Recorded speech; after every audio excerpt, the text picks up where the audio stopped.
সুবহানাল্লাহ, আল্লাহ পাকের পরিকল্পনা দেখুন, যে নবী মুহাম্মদ সাল্লাল্লাহু আলাইহি ওয়াসাল্লামকে মক্কা থেকে তাড়িয়ে দিচ্ছে মানুষ, আল্লাহ রাব্বুল আলামিন সেই মক্কা নবীর পায়ের সামনে এনে দিলেন। সুবহানাল্লাহ, মাত্র 8 বছরের ব্যবধানে। যে বদর যুদ্ধে মুসলিমদেরকে একদম নিঃশেষ করে দেওয়ার প্ল্যান করা হয়েছে, ওই বদরেই আল্লাহ রাব্বুল আলামিন আবু জেহেলের মৃত্যু লিখে রাখলেন। যে ইউসুফকে কুয়ায় ফেলে দিল তার ভাইরা, সেই ইউসুফকে আল্লাহ পাক সেখান থেকে রাজপ্রাসাদ, সেখান থেকে কারাগার, সেখান থেকে আবার নিয়ে আসলেন মিশরের পলিটিক্যাল পাওয়ারে। আল্লাহর পরিকল্পনা। যে ইয়াসরিব একসময় ইহুদিদের দাপটের জায়গা ছিল, ওই ইয়াসরিব মুসলিমদের পরতর্গত করলেন আল্লাহ পাক হিজরত করিয়া। বাদশাহ নাজাশী আবিসিনিয়ায়, আমি তো মালয়েশিয়াকে আবিসিনিয়া মনে করি, এখানে মাশাআল্লাহ এরকম পরিবেশ আছে, শান্তিপূর্ণ ইসলামী পরিবেশ। বাদশাহ নাজাশীর এরকম পরিবেশ ছিল। বাদশাহ নাজাশী কিন্তু মুসলিম ছিল না, সে খ্রিস্টান ছিল। তারপরেও নবীজি বলতেন বাদশাহ নাজাশীর রাজ্যে কেউ জুলুমের শিকার হয় না। সুবহানাল্লাহ, যদিও সে মুসলিম ছিল না।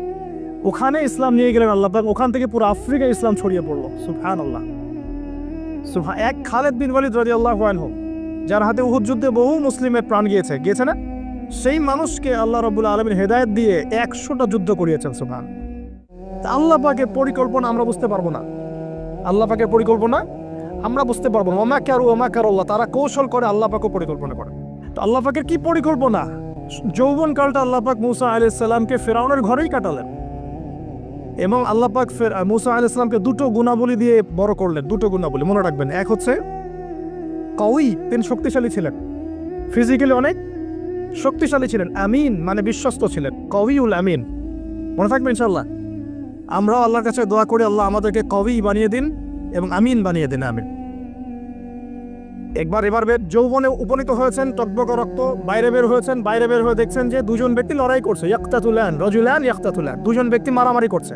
একজন মিন শিয়াতি, তার বনু ইসরাইল কওমের মধ্যে, আরেকজন হচ্ছে আদুই, তার শত্রুর মধ্যে। তো মুসা আলাইহিস সালাম গিয়ে সাহায্য করতে চাইলেন তার কম। আমরা বলি না দেশি ভাই সাপোর্ট দিই, তাই না? আচ্ছা, তো মুসা আলাইহিস সালাম গিয়ে সাপোর্ট দিতে গিয়ে শুনেন, ফাওয়াকাযাহু মুসা ফাকাদা আলাইহি, মুসা আলাইহিস সালাম মাত্র একটা ঘুষি দিয়েছেন, এক ঘুষিতেই ওই ব্যক্তি ডেড, স্পট ডেড। এই যে আমি গত একটা লেকচারে বলেছিলাম, চাইনিজ কন্টিনেন্টে যে মার্শাল আর্টসগুলো গড়ে উঠেছে, এই কোরআন থেকে গড়ে উঠেছে। তার আগে ওদের সভ্যতা ছিল, সংস্কৃতি ছিল, ঠিক আছে। এক ঘুষিতে মানুষ মারা যায়, এটা কোরআন বলেছে।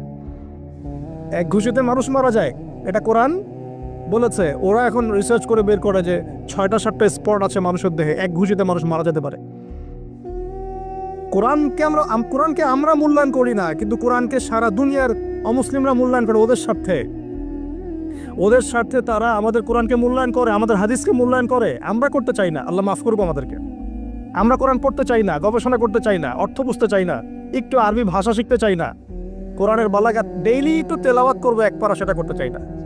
আল্লাহ পাক আমাদেরকে মাফ করুক এবং কোরআন বলা বানিয়ে দিন। আমিন। কথাগুলো বলার উদ্দেশ্য আপনাদেরকে আঘাত করা নয়, আমি জাস্ট আপনাদের কলবে একটু ধাক্কা দেওয়ার চেষ্টা করছি, যাতে করে আপনারা সবাই কোরআন তেলাওয়াত করেন ডেইলি এক পারা করে, আল্লাহ কবুল করে নেবেন। এবার আসুন দেখুন, এবার কি হলো, এটা ইন্টেনশনালি ছিল না, আনইনটেনশনালি মুসা আলাইহিস সালাম এখন কিন্তু মানে হত্যার অপরাধী হয়ে গেছে, তাই না? ফিরআউন তাকে ধরার জন্য বের হয়েছে দলবল নিয়ে, ওকে ধরতে হবে, এবার অ্যারেস্ট করতে হবে। তো একজন এসে পরামর্শ দিল যে তুমি এখান থেকে চলে যাও, তুমি এই মিশর থেকে চলে যাও, বের হয়ে যাও, না হলে ফিরআউনের বাহিনী তোমাকে পেলে ধরে ফেলবে। এবার মুসা আলাইহিস সালাম চলে গেলেন কোথায়? মাদিয়ান। কোথায় বলেন? অনেক দূরে মাদিয়ান। মাদিয়ানে গিয়ে তার না আছে কোনো শেল্টার, না গার্ডিয়ান, না কোনো খাবার, না পানি, কিছুই নাই। ঠিক নবী সাল্লাল্লাহু আলাইহি ওয়াসাল্লামের সাহাবীরা হিজরত করেছেন আবিসিনিয়ায়, নবীজি হিজরত করেছেন একবার তায়েফে, ওখানে মার খেয়ে চলে আসতে হয়েছে না? মনে আছে? তায়েফের 3টা গোত্র ছিল, আব্দে ইয়ালাইল, আব্দে মাসউদ, হাবিব বিন আমর, এই 3 গোত্রের নেতা ছিল। এরা নবী সাল্লাল্লাহু আলাইহি ওয়াসাল্লামকে ছোট ছোট বাচ্চাদেরকে দিয়ে পিটিয়েছিল, নাউযুবিল্লাহ। তারপরে নবীজি বদদোয়া করেন নাই, ওখান থেকে চলে আসছেন মক্কায়। আমি গুছিয়ে বলছি শর্ট করে। তো এভাবে মুসা আলাইহিস সালামকেও হিজরত করতে হয়েছে। দেখেন, আমার নবীজিকে হিজরত করতে হচ্ছে মদিনায়, তার মানে হিজরা বিষয়টা ইসলামের সাথে সম্পৃক্ত। পরিবেশ পরিস্থিতি অনুকূলে না থাকলে, যেখানে ভালো পরিবেশ সেখানে গিয়ে মানুষ থাকতে হবে। আলহামদুলিল্লাহ, এখানে ভালো পরিবেশ আছে, আপনারা ভালো পরিবেশ পেয়েছেন। কিন্তু যারা চ্যালেঞ্জ গ্রহণ করে সমাজের জাহিলিয়াতগুলোকে সরানোর চেষ্টা করবে, সংস্কারের চেষ্টা করবে, তারা আল্লাহর কাছে অনেক বেশি পছন্দের। তার মানে প্রথম ফাইট আমাদেরকে করতে হবে। করতে করতে গিয়ে এক পর্যায়ে যদি দেখি যে না আর পারছি না, তখন কি? হিজরা। এটা মাথায় রাখতে হয়। এখন নবী সাল্লাল্লাহু আলাইহি ওয়াসাল্লাম কেউ করতে হচ্ছে, মুসা আলাইহিস সালাম চলে গেলেন মিশর থেকে কোথায় বলেন, মাদিয়ানে। তখন আরেকজন নবী ছিলেন, তার নাম কি? শুআয়ব। মাশাআল্লাহ, শুআয়ব আলাইহিস সালাম। শুআয়ব আলাইহিস সালাম সম্পর্কে আল্লাহ পাক বলেছেন তিনি অত্যন্ত চমৎকার বাগ্মী ছিলেন, মানে তিনি নবীদের মধ্যে অনেক সুন্দর করে কথা বলতে পারতেন। সুবহানাল্লাহ, সুবহানাল্লাহ। তো শুআয়ব আলাইহিস সালামের কওমের নাম কওমে মাদিয়ান। বলে রাখি, এই কওমে মাদিয়ানকে আল্লাহ রাব্বুল আলামিন ধ্বংস করেছেন সর্বপ্রথম ভূমিকম্প দিয়ে। কি দিয়ে? পৃথিবীতে সর্বপ্রথম যে জাতিকে ভূমিকম্প দিয়ে ধ্বংস করা হয়েছে তার নাম কওমে মাদিয়ান। কেন ধ্বংস করা হয়েছে? মাপে কম দিত। কি করতো? যেটা এখনকার ওয়ার্ল্ডের ইকোনমিক সুন্নাহ, নাউজুবিল্লাহ। মানুষকে ঠকানো এখনকার ওয়ার্ল্ডের ইকোনমিক সুন্নাহ, এবং এই মানুষকে ঠকানোর জন্য ইকোনমিক সেকশনে রিবা চালু করা হয়েছে। রিবা, সব জায়গায় রিবা, এভরি সিঙ্গল সেক্টর, যেটা under the foundation of World Bank আর IMF। রিবা আছে কি নাই? আর আমরা তো রিবাটাকে এখন মনেও করি না যে মায় পড়ছে। এটাই তো হাদিসের কথা।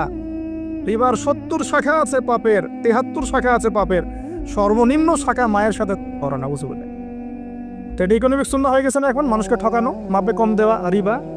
আর আমরা তো মাশাআল্লাহ ঘুষ ছাড়া কিছু হয় না, দুর্নীতি ছাড়া হয় না, টেবিল পাসই হচ্ছে না। আল্লাহ মাফ করুক আমাদেরকে। তবে এগুলা আমাদের ইবাদতকে নষ্ট করে ফেলছে, কারণ হারাম রিজিক থাকলে ইবাদত দোয়া কবুল হয়। আল্লাহ পাক আমাদেরকে হালাল খাওয়ার তৌফিক দান করুন।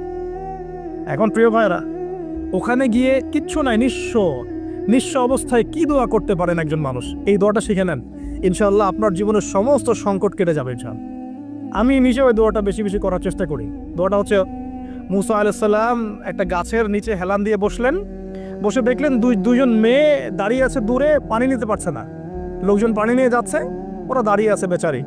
মুসা আলাইহিস সালাম গিয়ে বললেন, কি সমস্যা আপনাদের? এটা নিয়ে আপনারা আবার মেয়েদের সাথে কথা বলার চেষ্টা করেন না, ঠিক আছে? তো মাহারাম গায়রা মাহারাম মেনে চলেন। তারা বললো যে আমাদের বাবা অনেক বৃদ্ধ মানুষ, আমরা পানি নিতে পারি না যতক্ষণ না আমাদের কম পানি নিয়ে চলে যায়।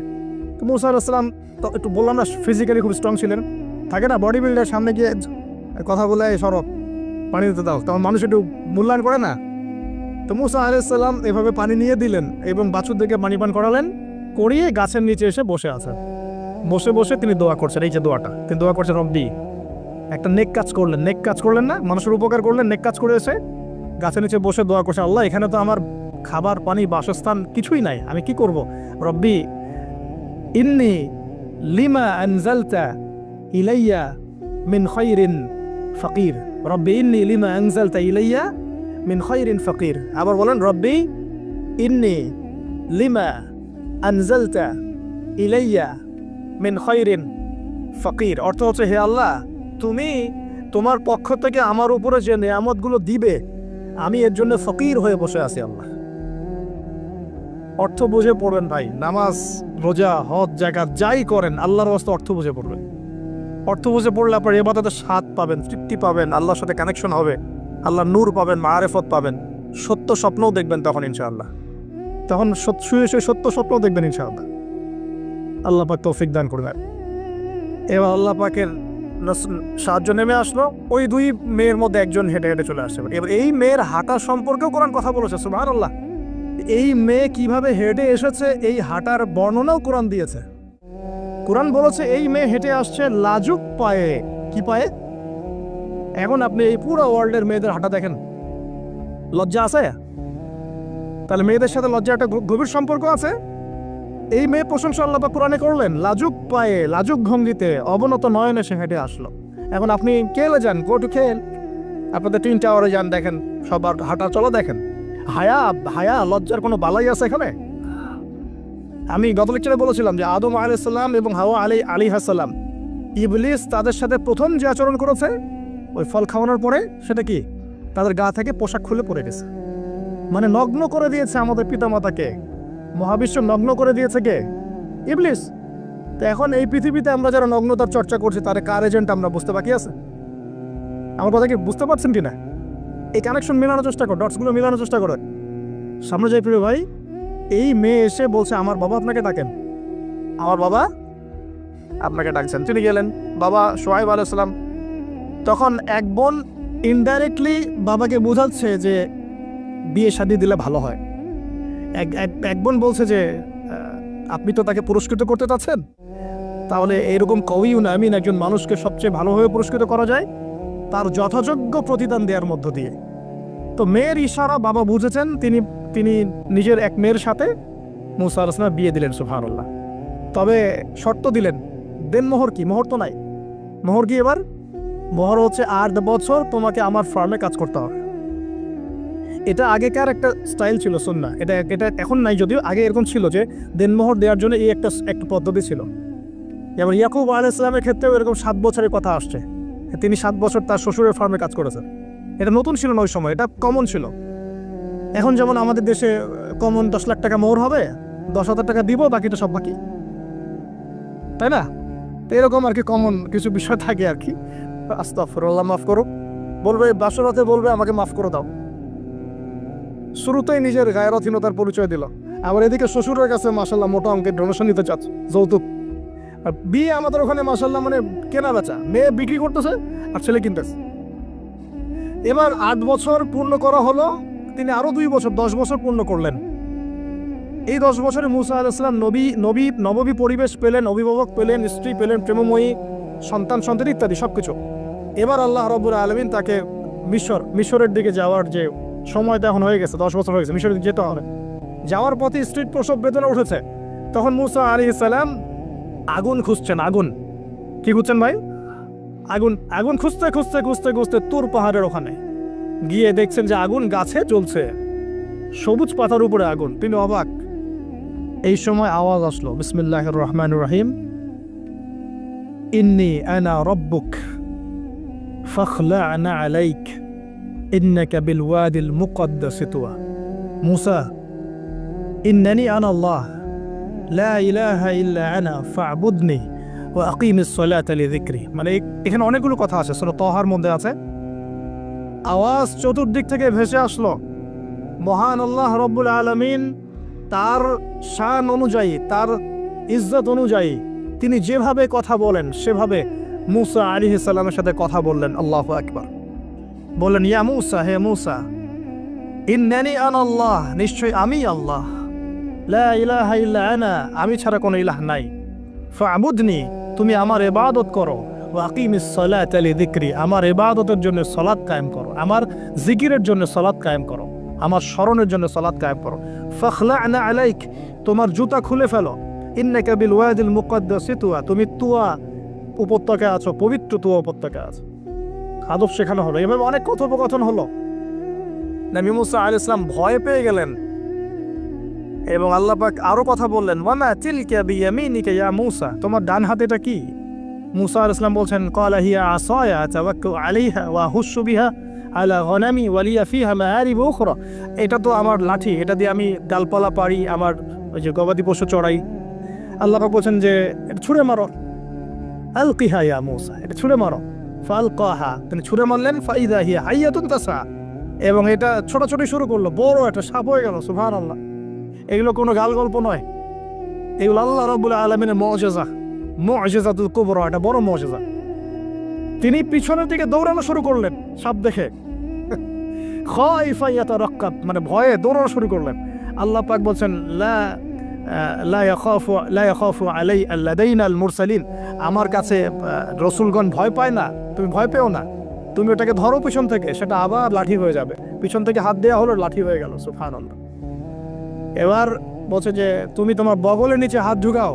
মুসা আলাইহিস সালাম বগলে হাত ঢুকালেন, বের করলেন, হাত থেকে টর্চ লাইটের মতো আলো বের হওয়া শুরু হলো। এটা দ্বিতীয় নিদর্শন। কেন দেওয়া হলো নিদর্শন? এবার আল্লাহ পাক তার দায়িত্বটাকে বলছেন, তোমাকে নিদর্শনগুলো কেন দিলাম, তোমাকে মনোনীত কেন করলাম, কেন তোমাকে মনোনীত করলাম? মুসা, তোমার কাজটা কি? তোমার কাজ এখন এটা, ইযহাব ইলা ফিরআউনা ইন্নাহু তাগা, তুমি ফিরআউনের কাছে যাও। ফিরআউন সীমা লঙ্ঘন করেছে, মনে আছে ফিরআউনের কথা? সীমা লঙ্ঘন করেছে। তখন মুসা আলাইহিস সালাম তার অপারগতা প্রকাশ করছেন এভাবে, তিনি বলছেন, আল্লাহ, আমার তো জিহ্বায় জড়তা আছে, আর আমি তো ওখানে এক ব্যক্তি, আমার খুনের অভিযোগ আমার কাঁধে, আমি এখন কিভাবে কি করবো আল্লাহ? তখন আল্লাহ রাব্বুল আলামিন বলছেন, এই দোয়াটা করো। কোন দোয়া? মুসা আলাইহিস সালাম করলেন, রব্বি ইশরাহ লি সাদরি, হে আল্লাহ আমার বক্ষ প্রশস্ত করো, ওয়াসসির লি আমরি, আমার কাজকে সহজ করে দাও, ওয়াহলিল উকদাতাম মিন লিসানি, আমার জিহ্বার সমস্ত জড়তা দূর করে দাও, ইয়াফকাহু কওলি, যাতে মানুষ আমার কথা বুঝতে পারে। আর আমার সাথে আমার পরিবারের মধ্য থেকে ওয়াজআলনি ওয়াজিরুম মিন আহলি, আমার পরিবারের মধ্যে একজন ওজির আমাকে দাও, সাথী। হারুন আখি, আমার ভাই হারুনকে দান কর। সুবহানাল্লাহ। তা হারুন আলাইহিস সালামকে নবুয়ত দেয়া হলো, দুজনকে আল্লাহ পাক এখন বলছেন ইযহাবা ইলা ফিরাউন, তোমরা দুজন এখন ফিরাউনের কাছে যাও। ফাইন্নাহু তাগা ফাকুলা লাহু কাওলান লাইয়িনা, তবে তাকে গিয়ে কর্কশ ভাষায় কথা বলবে না, নরম স্বরে কথা বল। দায়ীদের এখানে সুন্নাহ, দায়ীদের জন্য শিক্ষা আছে, দায়ী আলেম যারা মুবাল্লিগ তাদের শিক্ষা আছে। ফিরাউনের সামনে গিয়ে দাওয়াত দিলেও কিভাবে দিতে হবে? ফাকুলা লাহু কাওলান লাইয়িনা, নম্রভাবে কথা বলো। লাআল্লাহু, কেন নম্রতার সাথে? লাআল্লাহু ইয়াতাযাক্কারু আও ইয়াখশা, হয়তোবা নম্রতা প্রদর্শন করলে সে উপদেশ গ্রহণ করতে পারে, অথবা সে আল্লাহকে ভয় করতেও পারে। আল্লাহ পাক তো আগে থেকে জানেন সে ঈমান আনবে না, তারপরও আমাদের আদব শেখাচ্ছেন আল্লাহ পাক এখানে। তারা দুজন চলে গেলেন, দাওয়াত দিলেন। ফিরআউন মশকরা করছে, ওয়ামা রব্বুকুম ইয়া মূসা, তোমাদের দুজনের রব আবার কে? হ্যাঁ, মূসা আলাইহিস সালাম বুঝাচ্ছেন, রব্বি আল্লাযী, আমার রব সেই রব যিনি জীবিতকে মৃত করেন, মৃতকে জীবিত করেন, ইত্যাদি। মানে যার হুকুম ছাড়া একটা গাছের পাতাও নড়ে না, যিনি মাটি থেকে সব উৎপন্ন করেন, বৃষ্টি বর্ষণ করেন, সব বুঝালেন। ফিরআউনের বক্তব্য তখন এটাই ছিল, তোমাদের কাছে কি কোন নিদর্শন আছে? কোন আয়াত নিদর্শন আছে? হ্যাঁ, নিদর্শন আছে। কি? লাঠি ছুঁড়ে মারলেন, সাপ হয়ে গেল। এখন ফিরআউন বলছে এটা তো জাদু, এটা কি? আমার জাদুকররা ওটা পারেন, জাদুকরটাকে ডেকে না হলো, জাদুকররাও লাঠি ছুঁড়ে মারলো, সাপ হয়ে যাচ্ছে। কিন্তু এই বড় সাপ ওদের সব সাপকে খেয়ে ফেললো। তখন ফিরআউন কিন্তু ভয় পেয়ে গিয়েছিল। এরপরেও এই হাত বের করে আলোর এই নিদর্শন দেখানো হলো, তাওহীদের দাওয়াত দেওয়া হলো, ফিরআউনকে ভয় করতে বলা হলো, ফিরআউনকে সতর্ক করা হলো যে আমার রব, আপনার রব, সবার রব হচ্ছেন আল্লাহ। সব কিছু বোঝানো হলো, কিন্তু ফিরআউন এই কোনো কথাই গ্রহণ করলো না। এরপরে সে বনু ইসরাইলকে ডিভাইড অ্যান্ড রুল করলো। ডিভাইড অ্যান্ড রুল মানে ওদেরকে ভাগ করতো এবং রুল করতো, ঠিক যেটা এখনকার গ্লোবাল অ্যাফেয়ার্সে করা হচ্ছে। ডিভাইড অ্যান্ড রুল, আমাদেরকে তারা ভাগ করে দিয়েছে, আমাদের পুরো কমিউনিটি, গ্লোবাল মুসলিম কমিউনিটিকে তারা ভাগ করে দিয়েছে এবং রুল শাসন করছে। এবং কারো গায়ে আঘাত লাগলে আরেকজন গিয়ে সেই ব্যথা নিরসন করতে চায় না, বরং অপেক্ষা করে আমার গায়ে তো আর আসে নাই, তার গায়ে আসছে। ঠিক আছে, ব্যাপারটা এটা শুধু গ্লোবাল অ্যাফেয়ার্স না, এটা সবখানে, একটা রাষ্ট্রের ভিতরেও ঢুকে গেছে। ওই ভাইকে বলছে বলুক, আমাকে তো আর কিছু বলে নাই, ওকে গায়েব করে ফেলুক, আমাকে তো আর কিছু করে নাই, ও ভিতরে গেছে, আমাকে তো কিছু বলে নাই। এই আচরণের কারণে আস্তে আস্তে আস্তে আস্তে মুসলিমদের শক্তি সব সংকুচিত হয়ে আসে। এটা নতুন কোনো বিষয় না, ফিরআউনের সুন্নত এটা, ডিভাইড অ্যান্ড রুল, যেটা ব্রিটিশরা করে গেছে সারা ওয়ার্ল্ডে।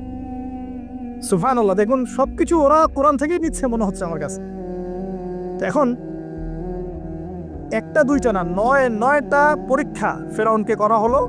মুসা আলাইহিস সালাম যখন বলেন, দোয়া করেন, তখন গজব উঠে যায়। ফিরআউন তখন এসে বলে যে ঠিক আছে, তুমি দোয়া করো, তাহলে আমরা বনু ইসরাইলকে ছেড়ে দিব। যখনই মুসা আলাইহিস সালাম দোয়া করে, গজব উঠে যায়, সে আর বনু ইসরাইলকে ছাড়ে না। এখন এভাবে 9টার বর্ণনা আসছে। একবার আসছে পঙ্গপালের শাস্তি, একবার আসছে ব্যাঙের শাস্তি, একবার আসছে মহামারীর শাস্তি, একবার আসছে উকুনের শাস্তি, একবার রক্তের নদী। এরকম 9টা আযাব আল্লাহ পাক দিয়েছেন কাদেরকে? এই ফিরআউনের সম্প্রদায়। সর্বশেষ, আমি লম্বা করলাম না, সর্বশেষ যেটা হয়েছে, কারণ আমি কনক্লুশনে কিছু পয়েন্ট বলবো। সবশেষে যেটা হলো, 20 বছর, কত বছর? প্রায় 20 বছর জুলুম করলো ফিরআউন দাওয়াত পাওয়ার পরে। প্রায় 20 বছর। দাওয়াত পাওয়ার আগের কথা তো বাদ, ইসলামের দাওয়াত পাওয়ার প্রায় 20টা বছর সে বনু ইসরাইলকে এভাবেই টর্চার করতে থাকলো। 9টা নিদর্শন আসলো, কোনোটাই সে গ্রহণ করলো না। এবং সর্বশেষ তার কল ছিল যে আমি ছাড়া তোমাদের কোনো রব আছে এটা আমি জানি না, নাউজুবিল্লাহ। এবং সূরা নাবার মধ্যে আল্লাহ বলেছেন যে ফিরআউন বলেছিল আনা রব্বুকুমুল আ'লা, আমি তোমাদের মহান রব, নাউজুবিল্লাহ। এই ছিল ফিরআউনের শেষ স্টেটমেন্ট। এবার মুসা আলাইহিস সালাম কে নিয়ে চলে যাচ্ছেন মিশর থেকে। ফিরআউন দলবলে ধাওয়া করছে, সামনে সাগর আর পিছনে ফিরআউনের বাহিনী। মুসা আলাইহিস সালাম এখানে বনু ইসরাইলকে নিয়ে একটা রিমরক বলি আমরা, যেটা পাহাড়ে উঠতে সামনে যেতে না পারে পিছনে যেতে না পারে, এরকম একটা অবস্থা। এই সময়ে ফেরাউনের মুসা আলাইহিস সালামের গোত্রের কিছু মানুষ বলেছিল যে ইয়া মুসা ইন্না লামুদরাকুন, হে মুসা আমরা তো ধরা পড়ে গেলাম, আমরা মনে হচ্ছে ধরা পড়ে গেলাম। এই অবস্থাতে মুসা আলাইহিস সালাম বলেছিলেন একটু বোঝার চেষ্টা করেন, পিছনে ফেরাউনের বিশাল বাহিনী, সামনে সমুদ্র, যাওয়ার কোনো জায়গা নাই, একদম কোনো জায়গা নেই, খালি চোখে কোনো জায়গা দেখা যাচ্ছে না। ওই সময় খালি চোখে বাহ্যিক চোখ দিয়ে কোনো উপায় দেখা যাচ্ছে না, বাহ্যিক চোখে ওই সময় কোনো উপায় দেখা যাচ্ছে না নিষ্কৃতির, নাজাতের। ঠিক এখন সারা ওয়ার্ল্ডে বাহ্যিক চোখে মুসলিমদের নাজাতের কোনো পথ দেখা যাচ্ছে না। বাহ্যিক চোখ দিয়ে কি করবে মুসলিমরা? খালি পড়াশোনা করবে, না কমিউনিটি করবে, না জিহাদ করবে, নাকি তাগুতের এগেনস্টে লড়বে? কি করবে মুসলিমরা? নাকি সারাদিন বসে বসে মসজিদে তসবিহ টিপবে, নামাজি পড়বে? কি করবে মুসলিমরা? বাহ্যিক চোখ দিয়ে এখানেও কোনো ফয়সালা দেখা যাচ্ছে না। তখন আল্লাহ রাব্বুল আলামিন মুসা আলাইহিস সালামকে একটা পরীক্ষাও নিলেন। একজন বলছে ইন্না লামুদরাকুন, আমরা ধরা পড়ে গিয়েছে।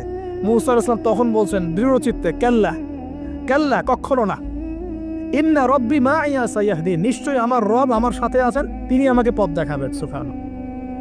তাহলে আজকেও মুসলিমদের সারা ওয়ার্ল্ড ওয়াইড এই চেতনাই থাকা উচিত যে কাল্লা, কখনো না, আল্লাহ ইন্না রব্বুনা মা'ানা, নিশ্চয়ই আমাদের রব আমাদের সাথে আছেন, তিনি আমাদেরকে পথ দেখাবেন ইনশাআল্লাহ।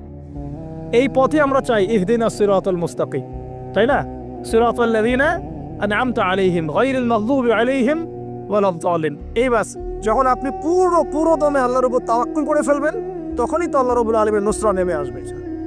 বদরের মাঠে নবী সাল্লাল্লাহু আলাইহি ওয়াসাল্লাম হাত তুলে দোয়া করছে, আল্লাহ এই 313 জন মুসলিম যদি আজকে শেষ হয়ে যায়, ইসলামের নাম নেওয়ার কেউ থাকবে না। দোয়া করতে করতে চাদরটা পর্যন্ত পড়ে গেল। আবু বকর সিদ্দিক দৌড়ে এসে চাদর উঠাই দিলেন, দিয়ে কান্না জড়িত কণ্ঠে বলছেন, হাসবুক ইয়া রাসূলুল্লাহ, যথেষ্ট হয়েছে আল্লাহ রাসূল, যথেষ্ট হয়েছে, আর দোয়া করার দরকার নেই, ইনশাআল্লাহ আল্লাহ সাহায্য নেমে আসবে। আল্লাহ পাকের সাহায্য নেমে আসলো, হাজার হাজার ফেরেশতা আল্লাহ নামিয়ে দিলেন বদরের মাঠে। ইনশাআল্লাহ আপনি দেখুন যে সুবহানাল্লাহ, নবী সাল্লাল্লাহু আলাইহি ওয়াসাল্লাম হিজরত করছেন আবু বকর সিদ্দিককে সাথে নিয়ে, মনে আছে গারে সওরের ঘটনা, সবাই ঘিরে ফেলেছে, এমনকি নিচ থেকে উপর ওদের পা দেখা যাচ্ছে। আবু বকর সিদ্দিক বলছেন যে ইন্না মুদরাকুন, আমরা ধরা পড়ে গেলাম ইয়া রাসূলুল্লাহ। একই কথা কিন্তু নবী সাল্লাল্লাহু আলাইহি ওয়াসাল্লাম সেই একই কথাই বলছিলেন, লা তাহজান, তুমি দুশ্চিন্তা করো না, ইন্নাল্লাহা মা'ানা, আল্লাহ আমাদের সাথে আছেন, ইনশাআল্লাহ আল্লাহ আমাদের সাথে আছেন। তবে কাদের সাথে আল্লাহ থাকবেন? যারা নামাজ পড়ে না, যারা তাওহীদ শিখে না, সুন্নতের উপর আমল করে না, যারা রিবা খোর, যারা মাদক দ্রব্য সেবন করে, জিনা করে, পর্নোগ্রাফি দেখে, যে বেপরদায় চলে, এদের সাথে আল্লাহ থাকবেন। আমরা যদি আমাদের অবস্থান উন্নত করতে না পারি, আমাদের দ্বারা উম্মার বিজয় হবে না, ফুল স্টপ। আমরা যদি আমাদের অবস্থান উন্নত করতে না পারি, মানে এই যুগের আবু বকর, ওমর, ওসমান, আলী হতে না পারি, আমাদের দ্বারা বিজয় হবে না। আপনি যত টাকা ঢালেন না কেন, যত বড় সংগঠন করেন না কেন, যত পলিটিক্যাল অ্যাফেয়ার্স ডিল করেন না কেন, যতক্ষণ এ যুগের আবু বকর, ওমর, ওসমান, আলী আমরা হতে না পারছি, আমাদের হাতে বিজয় আসবে না। প্রথম কাজটা এখানে ভাই, প্রিয় ভাইরা, রাগ করছে নাকি কথায়? আমাদের প্রথম কাজটা এখানে। ফ্যান্টাসির কোনো মূল্য নাই এখন। Eyewash, showdown, show off, fantasy, online, Facebook, কিচ্ছু না এগুলো। বিশ্বাস সরে গেলে কিচ্ছু হবে না এগুলো দিয়ে। কনস্ট্রাকটিভ কাজ না থাকলে, ইমান, আমল, তাওহীদ, সুন্নাহ, সেরকম জজবা, সেরকম ইউনিটি, আল্লাহর পথে মাল খরচের প্রেরণা, মুসলিমদেরকে সহযোগিতা করার বড় মানসিকতা, একটা ব্রড মাইন্ডেড চিন্তা ভাবনা, এগুলো না থাকলে কোনটা সম্ভব হবে না। এখানে সাহায্য নেমে আসছিল না? ওই গারে সওরে কি তারা ধরা পড়েছিলেন? লা তাহজান ইন্নাল্লাহা মা'ানা, ভয় পেও না, আল্লাহ আমাদের সাথে আছেন। আল্লাহ কি সাথে ছিলেন না? ঠিক একই কথা মুসা আলাইহিস সালাম বলছেন, কাল্লা, কখনো না, ইন্না রব্বি মাইয়া সাইয়াহদিন, আমার রব আমার সাথে আছেন, তিনি আমাকে পথ দেখাবেন ইনশাআল্লাহ। বলার সাথে সাথে মনে আছে ওই যে নমরুদ যখন ইব্রাহিমকে ফেলে দিচ্ছে আগুনে, জিবরিল আমিন এসে বলছেন, হাজাতুকা ইনদি, আপনার কোনো প্রয়োজন আছে আমার কাছে? ইব্রাহিম আলাইহিস সালাম আগুনে পড়তে পড়তে বলছেন, হাসবি আল্লাহ ওয়া নি'মাল ওয়াকিল, আল্লাহ আমার জন্য যথেষ্ট, তিনিই আমার উত্তম অভিভাবক, দরকার নেই। বলার সাথে সাথেই ইয়া নার কুনি বারদান ওয়া সালামান আলা ইব্রাহিম, এই আগুন ঠান্ডা হয়ে যাবে। এবার আমার বান্দা আমাকে ডেকেছে, তার কোনো পথ নাই চোখের সামনে খোলা, এখন আমার বান্দা আমাকে ডেকেছে, আমার উপর ফরজিয়াত আমার বান্দাকে এখন সাহায্য করা, এটা আমার হক, আমার বান্দাকে সাহায্য করা। ওয়া কানা হাক্কান আলাইনা নুনজিল মুমিনিন, আমার হক হচ্ছে, আল্লাহ বলছেন আমার হক মুমিন বান্দাদেরকে নাজাত দেওয়াটা আমার হক। সুবহানাল্লাহ। তাহলে ওই যে সাহায্য এসেছে ওই নমরুদের ওখানে আগুন পরীক্ষায়, একই সাহায্য আসছে গারের শহরে, বদরের মাঠে, উহুদে, খায়বারে, খন্দকে, এই সাহায্য নেমে আসতো মুসা আলাইহিস সালামের কাছে। কি সাহায্য? লাঠি ছুঁড়ে মারোর 12টা, একটা দুইটা 12টা রাস্তা হয়েছে, সাগর ভাগ হয়েছে। এটা কি আসলেই পসিবল? এখনকার সায়েন্সকে এটাকে পেনিট্রেট করতে পারবে? আমরা তো সায়েন্সকে ইলাহ বানিয়ে নিয়েছি। ও যখন কিছু বলে হ্যাঁ, আমরা বলি হ্যাঁ, ও বলে না, আমরা বলি না। বিশ্বাস করেন? ও যখন সায়েন্স যখন কোনো কিছুকে বলে হ্যাঁ এটা ঠিক, আমরা বলি ঠিক ঠিক ঠিক। যখন সায়েন্স বলে এটা বেঠিক, আমরা বলি না বেঠিক বেঠিক। আমরা কোরআন হাদিসকে সায়েন্স দিয়ে মূল্যায়ন করছি। সুবহানাল্লাহ। এখন নামাজ পড়তে গেলে মানুষ সায়েন্টিফিক ব্যাখ্যা খুঁজে, রোজা রাখা সায়েন্টিফিক ব্যাখ্যা খুঁজে। ব্যাখ্যা থাকতে পারে, আমার জানার দরকার নাই তো। আমাকে আল্লাহ হুকুম করেছেন, এটাই আমার কাজ। ব্যাখ্যা থাক না থাক সেটা আমার জানার দরকারও নাই। হ্যাঁ থাকতে পারে, নাও থাকতে পারে, সব আমার বুঝে আসবে না, কিছু আসবে কিছু আসবে না। আমরা কোনো কোনো ক্ষেত্রে এটাকে টেকনোলজিকে আমাদের ইলাহ বানিয়ে নিচ্ছি। আপনি বিশ্বাস করেন, আমি আল্লাহর কসম করে বলছি, আজকে যদি নাসা বলে যে পৃথিবী থেকে লক্ষ কোটি আলোকবর্ষ দূরে একটা গ্রহের সন্ধান পাওয়া গেছে, ওখানে হুরপড়ি আছে, সোনা দানা আছে, মাটি হচ্ছে মিশকের আম্বরের, এই সেই, মানুষ বিশ্বাস করবে হ্যাঁ এরকম কোনো গ্রহ থাকতে পারে? বিশ্বাস করবে কি না? অনেস্টলি বলেন। আল্লাহ পাক কোরআনে 1400 বছর আগে বলেছেন, তার আগের ধর্মগ্রন্থেও বলেছেন জান্নাত আল্লাহ সৃষ্টি করেছেন। মানুষ বিশ্বাস করে না। নাস্তিকরা বলে, টিটকারি মারে নাস্তিকরা, মৌলবাদীরা, মোল্লারা কি বলে, এই যুগে এগুলো বিশ্বাস করে মানুষ? নাউযুবিল্লাহ। নাসা যদি বলে বহু দূরে একটা গ্রহ আছে বিশাল বড়, ওখানে একটা পাথর ফেললে নিচে যেতে 70,000 বছর সময় লাগবে, মানুষ বলে হ্যাঁ এমন কোনো গ্রহ থাকতে পারে? নাম দিয়ে দিবে একটা XYZ dot dot dot dot, দিল একটা কিছু, এরকম নাম হয় না, KLR কি নাম দিয়ে দিল একটা। তো আল্লাহ পাক জাহান্নামের কথা বলছেন, মানুষ বিশ্বাস করে না। তো প্রিয় ভাইরা, এই জায়গায় সায়েন্স ব্যাখ্যা করতে পারবে না। 12টা রাস্তা হয়ে গেছে, 12টা গোত্র পার হয়ে গেল। ফেরাউন দলবল নিয়ে পার হতে চাচ্ছে, আল্লাহ রাব্বুল আলামিন ওই জায়গায় ডুবিয়ে দিলেন। সুবহানাল্লাহ। ডোবার সময় ফেরাউন ঈমান এনেছিল, এটা অনেকে আমরা জানি না, কিন্তু ডোবার সময় ফেরাউন বলছে আমানতু বিরাব্বি হারুন ওয়া মূসা। এই জায়গা থেকে আমি কনক্লুশনের দিকে যাব, একটু মনোযোগ দিন। ফেরাউন বলছে আমানতু বিরাব্বি হারুন ওয়া মূসা, কখন বলছে? ডোবার সময়। ওই সময়ে ফেরেশতারা তার মুখে কাদা নিক্ষেপ করছিলেন, এটা হাদিসে আসছে। কারণ কাফের, ফাসিক, জালেম, এরকম মুনাফিক মউতের সময় ফেরেশতারা মুখের উপরে প্রচন্ড জোরে আঘাত করতে থাকে। আল্লাহ আমাদেরকে হেফাজত করুন। পিঠে, পিছনে, চেহারায়, কপালে। সূরা মুহাম্মদ পড়ে দেখুন, ইয়াদরিবুনা উজুহাহুম ওয়া আদবারহুম। ফেরাউনকে এই কাজ করা হচ্ছিল, কিন্তু তখনও জিবরিল আমিন, তখনও তিনি একটু কনসিয়াস, যদি এখন আল্লাহ তার তওবা কবুল করে ফেলে। সুবহানাল্লাহ। তাহলে আমরা কেন তওবা করতে দেরি করছি? আজকে থেকে জীবনটাকে ঢেলে সাজাবো ইনশাআল্লাহ। আল্লাহ তৌফিক দান করুন। নিজের জীবন, নিজের ছেলে মেয়েদের জীবন, নিজের পরিবারের জীবন, আমাদের সমাজের জীবন, এবং বড় স্বপ্ন দেখব, আল্লাহর জমিনে দিন কায়েম করব, তারপর মরবো ইনশাআল্লাহ। আল্লাহ কবুল করুন, আমিন। এবার আসুন ভাই, আল্লাহ পাক তওবা কবুল করলেন না। আল্লাহ পাক বললেন আল আন, এখন, আল আন, এখন, আল আন, এখন, লাকাদ আসাইতা মিন ক্বাবল, এর পূর্বে তুমি তো সারা জীবন আমার অবাধ্যতা করে গিয়েছো। আজকে কি করব শোনো, আল ইয়াউমা নুনাজ্জিকা বিবাদানিক, আজকে তো আমি তোমাকে ক্ষমা করছি না, বরং আজকে থেকে আমি তোমার এই যে বডি, তোমার দেহ বাদান, এটাকে প্রিজার্ভ করব, সংরক্ষণ করব। কেন সংরক্ষণ করব? এই বডিটা কোথায় আছে ভাই এখন? ফ্রান্সে না মিশরে? আচ্ছা, এখন মিশরে। আচ্ছা, আমি মাঝখানে শুনেছিলাম এটা রিসার্চের জন্য মনে হয় ফ্রান্সে নেওয়া হচ্ছে, মেবি। আমি ভাবছিলাম, পারিবারিক মিটিংয়ে বলছিলাম যে এই সভ্যতাটা একদিন ধ্বংস হয়ে যাবে, দেখে নিন। এই সিভিলাইজেশনটা একদিন ধ্বংস হয়ে যাবে, দেখে নিন। যারা ফেরাউনকে রাষ্ট্রীয় মর্যাদা দেওয়ার চেষ্টা করতেছে, আস্তাগফিরুল্লাহ, আল্লাহ মাফ করো।